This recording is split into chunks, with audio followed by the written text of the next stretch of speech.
Il-membru parlamentari Ewropew Josien Cutajar għamlet żjara fil-Valletta Cruisport fl-20 anniversarju tagħhom.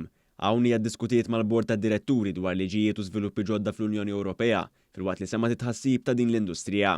Dr. Cutajar faħret l-investiment sinifikanti fih dan din l-industrija brabta mas-sigurtà u s-sostenibilità ambjentali, hekk kif hawn qed tiġi implementata sistema ta' maniġġjar brabta mar-riskju ambjentali li ġġib magħha akkreditazzjoni ta' port ekoloġiku. Il-Valletta Cruisport qed tappoġġja wkoll l-inizjattiva ta' 49.9 miljun euro meħuda mill-Gvern ta' Malta għall-infrastruttura tal-elettriku max-xatt bħala parti mill-proġett tal-arja nadifa tal-Port il-Kbir.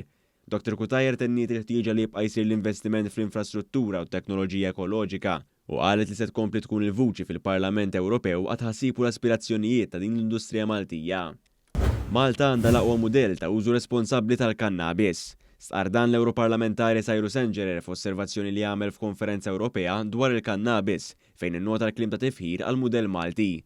U wasqar li l-Gvern Malti mill-ewwel nieda riformi progressivi favur id-drittijiet fundamentali tal-bniedem u l-għana ħari u li ħadd ma jintbagħat il-ħabs minħabba l-użu tal-kannabis. Engerer qal li Malta għandha l-aqwa mudell għax mhix tħalli ebda kumpanija tagħmel profitt minn dan is-settur. Dan is-suċċess wassal ukoll biex il-Ġermanja ipproponiet il-mudell Malti biex jiġi implementat fil-Ġermanja.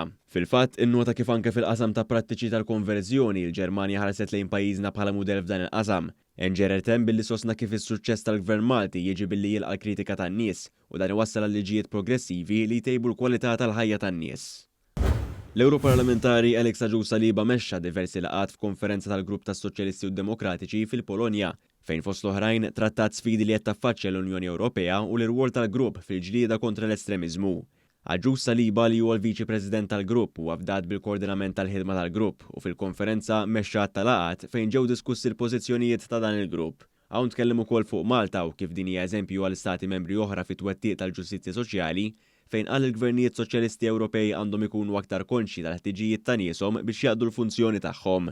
L-Europarlamentari Laburista saħaq dwar il-ħtieġa li l-familji jkunu mejjuna b'sussidji tal-enerġija u bħalma qed jagħmel il-Gvern Malti għandhom jissaħħu l-pensjonijiet jinbnew aktar akkomodazzjonijiet soċjali u jissaħħu drittijiet tal-ħaddiema. Temm jgħid kif dawn għandhom ikunu l-prijoritajiet ewlenin ta' kull gvern soċjalist.